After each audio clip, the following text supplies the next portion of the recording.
Hello everyone, welcome to the channel. इस video में UPSC mains की आंसर राइटिंग के बारे में देखेंगे और यूपीएससी 2023 के जो टॉपर्स रहे हैं उनकी आंसर राइटिंग हम लोग देख रहे हैं।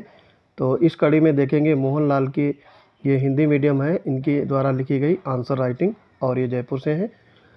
तो इनके बारे में देखेंगे इन्होंने कैसा लिखा है, कैसा परफॉर्मेंस किया है और इनकी ऑल इंडिया रैंक 53 आई है और ये हिंदी मीडियम से है।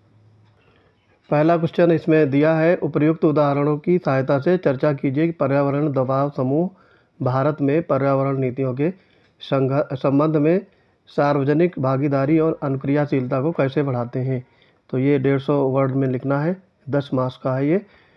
तो इन्होंने लिखा है, पर्यावरणीय दबाव समूह गैर राजनीतिक प्रकृति के ऐसे समूह हैं जो नीति निर्माण निर्णय प्रक्रिया में पर्यावरणीय संधारणीयता की वकालत करते हैं। तो यहाँ पे इन्होंने संधारणीयता की वकालत कर दी, ये अच्छा वर्ड लिखा है।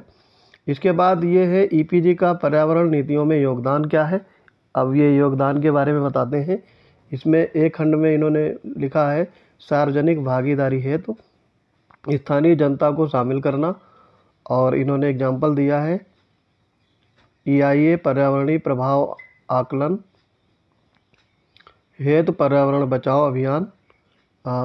फिर अगला पॉइंट लिखते हैं, पर्यावरणीय प्रभावों के प्रति जागरूकता बढ़ाना, और इन्होंने उदाहरण दिया है बाबा आमटे द्वारा महाराष्ट्र में आंदोलन किया गया था और ग्रीन पीस इंटरनेशनल द्वारा असम कोल्डफील्ड हेतु दबाव बनाना।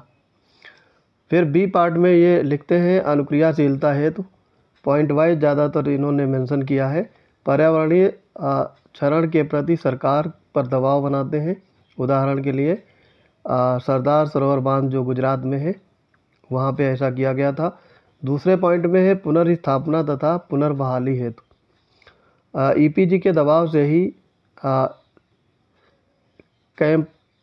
कैंपीएफए 2016 की स्थापना की गई। ठीक है। और फिर तीसरे पॉइंट में लिखते हैं, सामुदायिक भागीदारिता बढ़ाने में, उदाहरण के लिए उत्तराखंड में वृक्ष बचाओ अभियान में इन्होंने जो चिपको आंदोलन था उसका वर्णन किया है। फिर चौथे पॉइंट में लिखते हैं, सरकार पर दबाव बनाना। इसी कारण 1986 का EPA अधिनियम आया था और ये प्लास्टिक विनियोग इत्यादि ये पारित हुए थे। फिर है EPG के बारे में इन्होंने और एक चक्रीय क्रम बताया हुआ है, सामुदायिक जागरूकता सेमिनार प्लस सोशल मीडिया के द्वारा फैलेगी, भागीदारी का फिर उसके बाद विस्तार हो जाएगा, प्रशासन पर पर्यावरण संरक्षण का दबाव बनेगा उसके कारण, और फिर पर्यावरण अनुकूलन रणनीति बनाई जाएगी जो 1986 में बनाई गई थी, और फिर जीवन का आधार अनुच्छेद 21 में वर्णित है। तो यहाँ पे आंसर राइटिंग में इन्होंने हर चीज़ का ध्यान दिया है कि ये किस वर्ष किया गया था और इसमें कौन सा अनुच्छेद वर्णन करता है इसका। तो आई होप ये आप समझ रहे होंगे कि इन्होंने कितनी सटीकता से आंसर देने की कोशिश की है। फिर आगे कंक्लूजन लिखते हैं इन्होंने, अतः ईपीजी दबावकर्ता के साथ साथ अभिक्रियाशीलता, जवाबदेहिता तथा लक्ष्य आधारित भागीदारों में रणनीतिक भूमिका निभाता है। तो इन्होंने एंडिंग कर दी है। तो ये 150 वर्ड्स इन्होंने लगभग लिखे हैं। तो मेरे हिसाब से इसमें 10 में से इनको 6 मार्क्स मिलने चाहिए।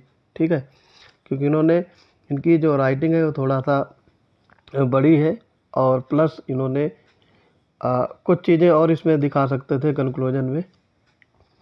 तो आगे इसमें देखेंगे, दूसरा क्वेश्चन का ये करते हैं, हाल ही में उच्चतम न्यायालय द्वारा सेक्स वर्क को एक ऐसे पेशे के रूप में स्वीकार किया जाना भारत में सेक्स वर्कर के लिए बुनियादी अधिकार और समानता सुनिश्चित करने की दिशा में पहला कदम है।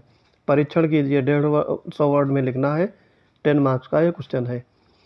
तो ये मोहन लाल लिखते हैं, सुप्रीम कोर्ट का हालिया निर्णय समानता, समावेशिता, न्याय का समुचित विवरण तथा सार्वभौमिकता जैसे सिद्धांतों के लिए अनुकूल है। सेक्स वर्कर्स हेतु पूर्ण धारणा क्या थी? पहले इनकी क्या धारणा थी? प्रतिबंध प्लस IPC के तहत अपराध और सामाजिक कलंक। सुप्रीम कोर्ट की व्याख्या फिर है, बुनियादी अधिकारों की मान्यता, सेक्स वर्कर को अनुच्छेद 14 के तहत समानता का अधिकार दिया गया, विभेद का प्रतिषेध किया गया अनुच्छेद 15 में, और पेशे के आधार पर भेद नहीं मानवीय दृष्टिकोण ये बताया गया है। जीवन जीने का अधिकार अनुच्छेद 21 में वर्णित है। गरिमामय जीवन जी सकते हैं। उदाहरण के लिए गंगूबाई काठियावाड़ी, ठीक है, जो हाल में इन पर बेस्ड एक मूवी भी आई थी, तो वहाँ पे कहानी दी गई है, आप चाहो तो उसको देख सकते हो। तो ये वाला जो क्वेश्चन है इसका आंसर इन्होंने काफ़ी अच्छी तरीके से दिया है।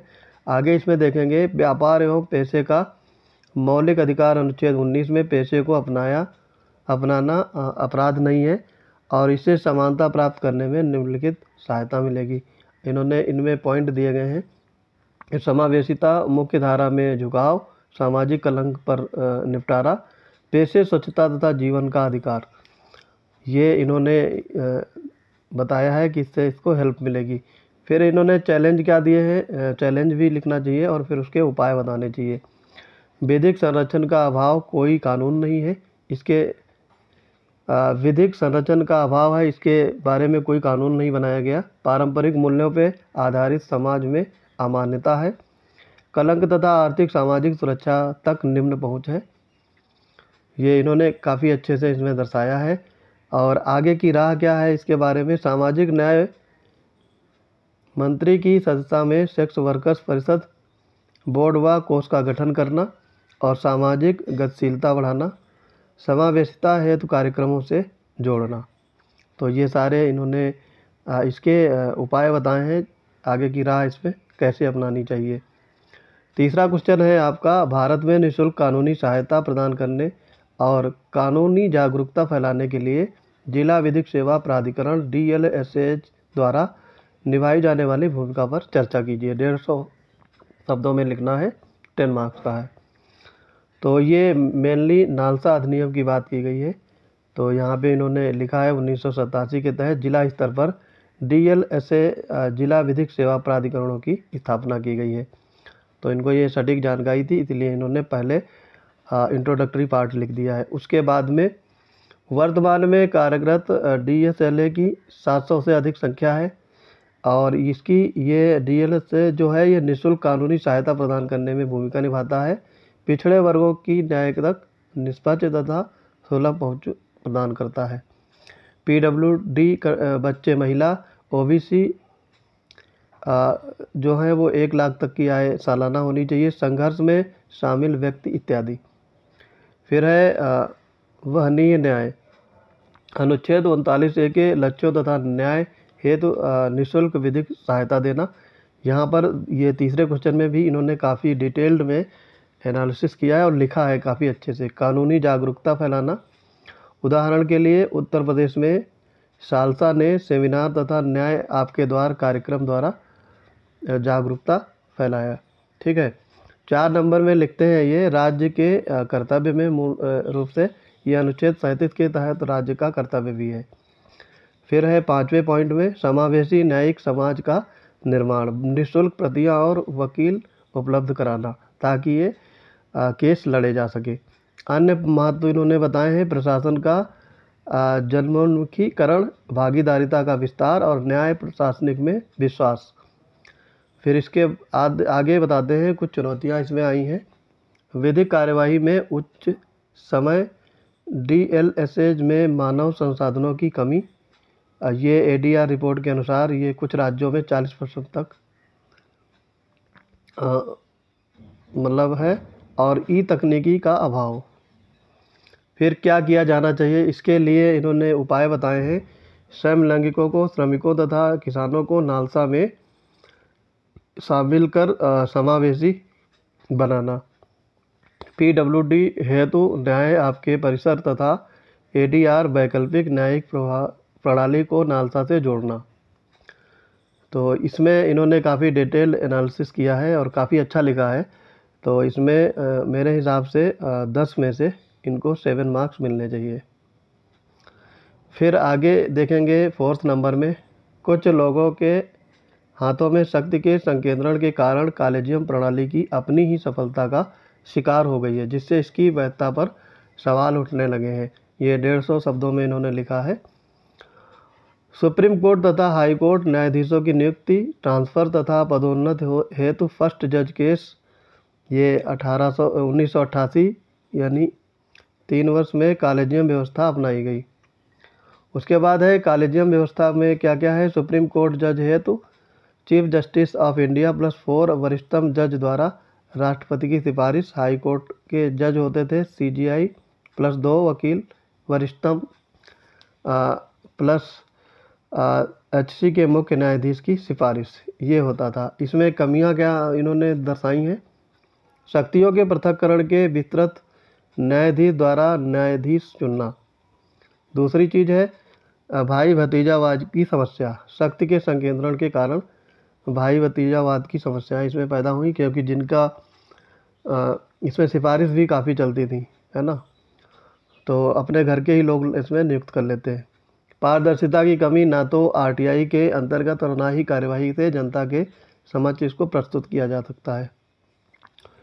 इसके अगेंस्ट आप RTI नहीं लगा सकते या फिर आपको जवाब नहीं दिया जा सकता। जवाबदेहिता का अभाव रहता है। संविधान में इसके हेतु ठोस उपबंध नहीं किए गए हैं। समावेशिता की कमी की गई है। उदाहरण के लिए महिला CJI अभी तक न बनना तथा SC ST OBC का प्रतिनिधित्व 15% तक ही। शक्ति संतुलन के यहाँ पे विरुद्ध ये बताया गया है। बाकी इसका व्यवस्था का लाभ क्या क्या है। राजनीतिक हस्तक्षेप ना होना, कार्यपालिका न्यायपालिका में पृथक्करण, स्वतंत्र न्यायपालिका मौलिक ढांचे का भाग, 4th जजेज केस 2019, तानाशाही कार्यकारी तत्वों का असंवैधानिकरण करना। आगे की राह बताई है इन्होंने। तो फ्रांस की तर्ज पर NJAC का गठन कर शक्ति संतुलन करना, वीटो शक्ति CJI को देना, जज नियुक्ति व पदोन्नति के कारणों में सार्वजनिक करना। जो भी चीज़ें ये जो जज या फिर जो डिसीजन लेते हैं इसको सार्वजनिक अगर किया जाए तो इससे इस पर विश्वसनीयता पे सवाल नहीं उठेंगे। और संवैधानिक सर्वोच्चता बनाए रखना, तो काफ़ी अच्छा इन्होंने लिखा है 4th क्वेश्चन में, और इसमें भी ठीक ठाक इनके मार्क्स आ सकते हैं। बाकी 5वें में देखेंगे सिविल सेवा सुधारों को वर्तमान दौर की चुनौतियों से निपटने के लिए भर्ती और मानवीकृत प्रशिक्षण से आगे बढ़ाया जाना अनिवार्य है। विश्लेषण कीजिए। लोक नीतियों के क्रियान्वयन प्रायोजित शक्तियों द्वारा लोक कल्याण के रूप में सिविल सेवक लोक कल्याणकारी राज्य के प्रेरक स्तंभ है। काफ़ी अच्छा इंट्रोडक्शन इन्होंने दिया है।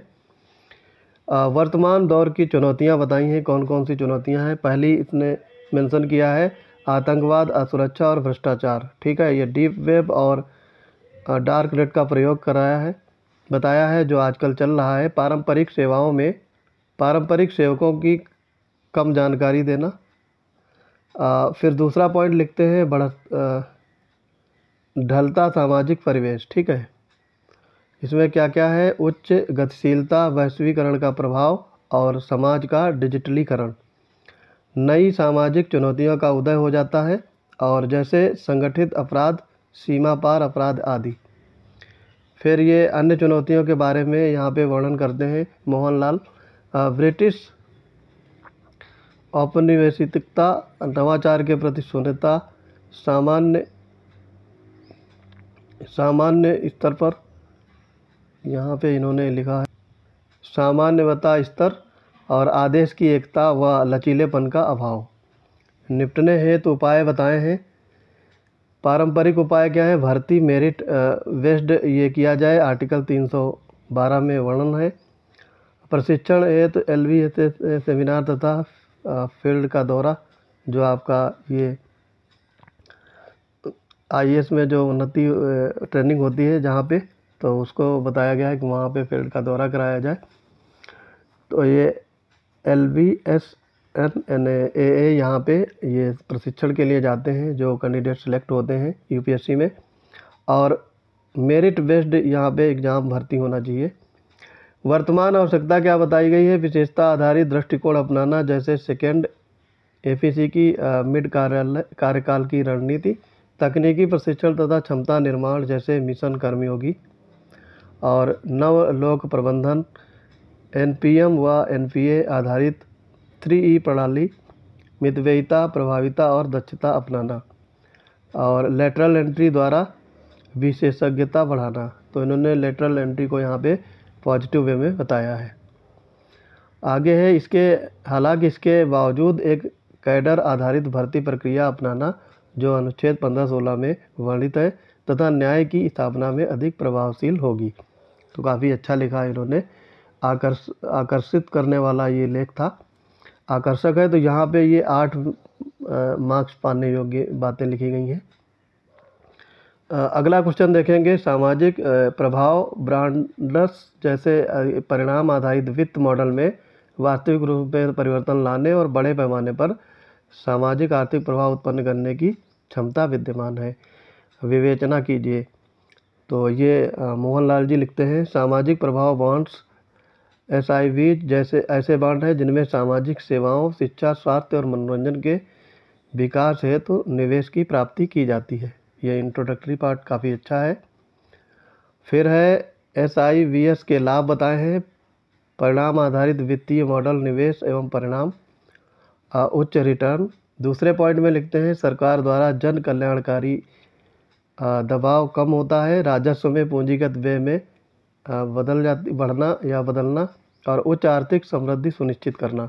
तीसरे पॉइंट में लिखते हैं, लोक कल्याणकारी राज्य के अनुकूल ये बातें बैठती हैं। चौथे पॉइंट में लिखते हैं, CSR के विकल्प के तौर पर चुना जाना, स्वास्थ्य संरचना विकास, UHR सार्वजनिक स्वास्थ्य अधिकार की प्राप्ति होती है। छठे में है ये क्राउडिंग आउट प्रभाव नहीं होता है और निजी निवेश होता है, सामाजिक आर्थिक निवेश यहाँ पे ये गलत, निवेश होना चाहिए। चुनौतियाँ इन्होंने क्या है, कम निवेश, सेबी द्वारा हाल ही में पहला SIV जारी करना, और फिर है विश्वास की कमी, पूंजी बाजार में उच्च रिटर्न होता है, संस्थागत प्रयास में कमी। ये इनके चैलेंजिंग पॉइंट बताए हैं। आगे की राह इन्होंने क्या बताई है, रिटर्न को त्रिमासी आधारित कर देना चाहिए, न्यूनतम लाभ की सुनिश्चितता करना चाहिए, पेंशन फंड को SIV में निवेश कर लोगों में विश्वास सृजन करना चाहिए। तो काफ़ी अच्छा लिखा है। आगे इसमें अगला क्वेश्चन देखते हैं, प्रत्येक वर्ष ग्रेजुएट होने वाली और कार्यक्षेत्र में प्रवेश करने वाली महिलाओं के संख्या के मध्य का व्यापक अंतराल एक गंभीर समस्या है जिसे हल किए जाने की आवश्यकता है।